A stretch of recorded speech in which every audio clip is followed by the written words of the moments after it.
Pasaka Angelų gėlės. Namelyje prie jūros gyveno mergaitė vardu Arielė. Ji ir jos mama kasryt keldavosi labai anksti. Nusipraususios ir apsirengusios, jos eidavo pajūriu, kol pasiekdavo netoliese esantį miestelį. Pačiame jo pakraštyje ant kopų veikė Jūržolių ruonio restoranas.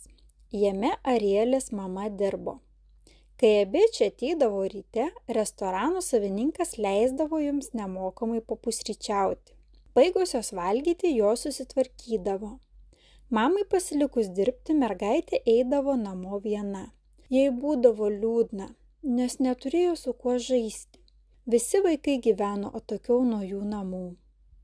Arielė, būdama viena, rinkdavo pajūryje kriauklytes ir iš jų dėliodavo ant smėlio įvairiausius paveikslėlius. Vieną rytą, kai ji išėjusi iš restorano patraukė namų link, ant smėlio atrado neregėto grožio kriauklę. Kai ją apvertė norėdama pasižiūrėti, ar ji tuščia, iš kiauto kyštelėjo dvi akys. Arielė išsigando ir numetė kriauklę ant žemės. Ai, skauda! Pasigirdo duslus balsas. Mergaitė sutrikusi žvelgė į kriauklę.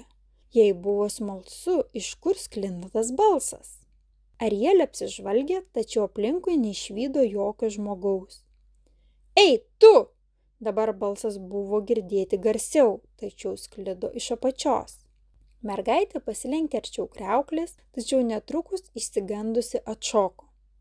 Kriauklė pakilo ir iš jos apačios išlindo keletas tamsraudonių kojyčių, kurių vienos turėjo nedidelės žnyplės ir tos pačios dvi bauginančios juodos akelės.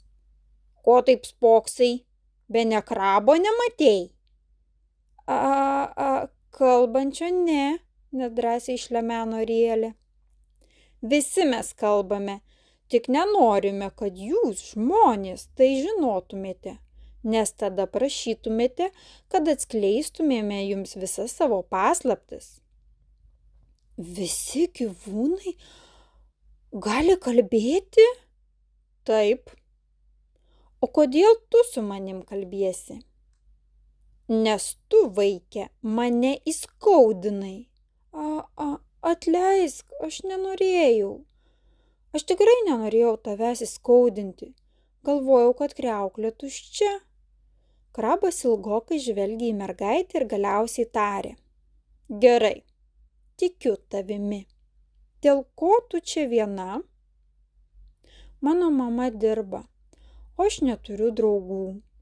Liūdnai atsakė mergaitė, tačiau netrukus jos akys sužibo ir ji priėjo prie krabo arčiau.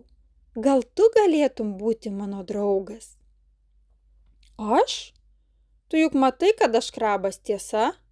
Įtariai pažvelgė gyvis. Man nesvarbu, kas tu toks, aš tiesiog noriu turėti draugą. Ir ką tavo manymu veikia draugai? Pasiteiravo krabas. Jie kalbasi, žaidžia, svajingai atsakė jam Arielė. Tikiuosi, tu nelaikai žaidimu to, kad gali mane mėtyti į orą? Ne, tikrai ne. Matau, kad tu turi daug kojyčių, tikriausiai gali greitai bėgti. Gal norėtum pažaisti gaudynių? Tiesa, esu gan greitas, tačiau ilgai bėgioti man nepatogu, nes namelis, kurį nešiojuosi su savimi, gana sunkus. O gal tu gali jį nusiimti? Ilgai ištrukau, kol radau tokį gražų namelį. Neketinu jo palikti, kad kas kitas jį pasiimtų.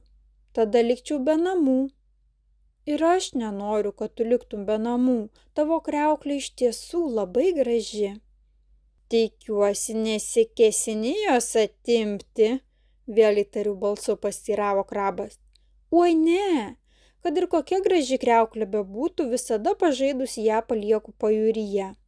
Tai, ką jūra dovanoja, yra skirta pasidžiaugti, o ne pasisavinti. Nori pasakyti, kad aš pasisavinau jūros dovanas? Įsižeidė krabas. Ne, tau jį reikalinga gyventi. Kalbu apie tuos, kurie susirenka kriauklės tik tam, kad jas parsineštų namo ir paliktų lentynose dulkėti. Kitiems jos reikalingas labiau, kaip pavyzdžiui tau. Krabas pažvelgė į jūrą, tada vėl į mergaitę. Žinai, tu man patinki. Gal ir galėčiau atskleisti vieną paslaptį, nes matau, kad esi tyros širdies ir supranti gamtos dovanų vertę. Tikrai? Kokia ji? Pažadu niekam nepasakoti, su nekantrumu sušuko mergaitė.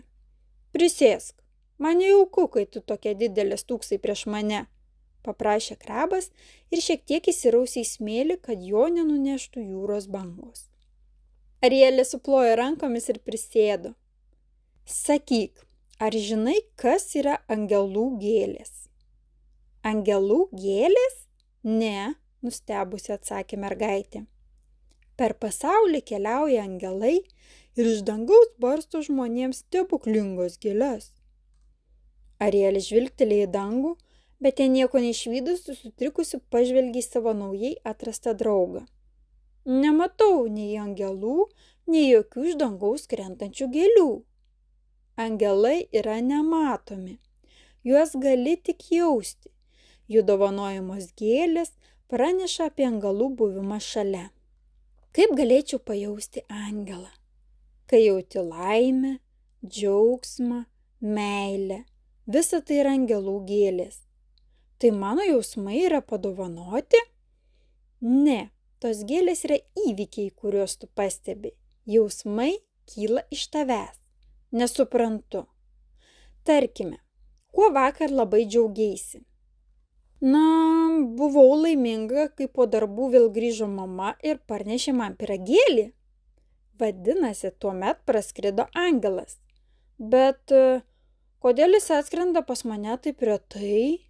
Angelai pas mus visus atskrenda vienodai, tai kai kurie iš jūsų ne visada esate pasirengę juos priimti. Ar galėtum paaiškinti plačiau? Ar džiaugiesi kaskart pajusdama jūros purslus ant savo odos? Na, jie neretai išklumpa netikėtai ir sušlapino mano suknelę, dėl to mama pyksta. Matai, tu neleidi savo pasimėgauti džiaugsminga banga, o bijai, kad barsis mama. O ar dažnai džiaugiesi saulėlydžiu? Ne, tuomet mama būna namuose ir mane migdo. Ji nei už ką neleistų temstant man vienai eiti laukan. Štai ir dar vienas praleistas momentas pagauti angelo siunčiamą gėlę. Arielė susimąstė.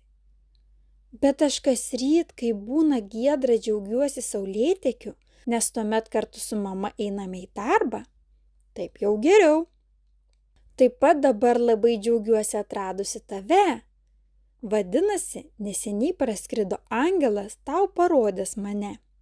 Deja, aš ilgai pasilikti negaliu, nes išalkau ir turiu grįžti į jūrą. Pamatęs nusiminusi mergaitės veidą, jis tęsė toliau. Tačiau neliūdėk, dabar jau žinai, kad esi ne viena, nes aplink tave nuolat skraido angelai. Jei stengsiesi pastebėti net ir mažiausias smulkmenas, atrasi, kur jie tau numetė savo gėles ir patirsi džiaugsmą, laimę ir meilę. Ačiū tau, krabe, už tokį gražų pasakojimą. Pažadu jo niekam neatskleisti. Žinai, gal ir nėra gerai, kad apie tai žino tiek mažai žmonių. Aš tau leidžiu dalinti šiuo pasakojimu plačiau, kad tik kuo daugiau pasaulyje būtų laimingų žmonių. Krabas mostelėjo žnyplę ir pranyko vandens pursluose. Arielė atsistojo ir širdyje jausdama laimę patraukė namų link.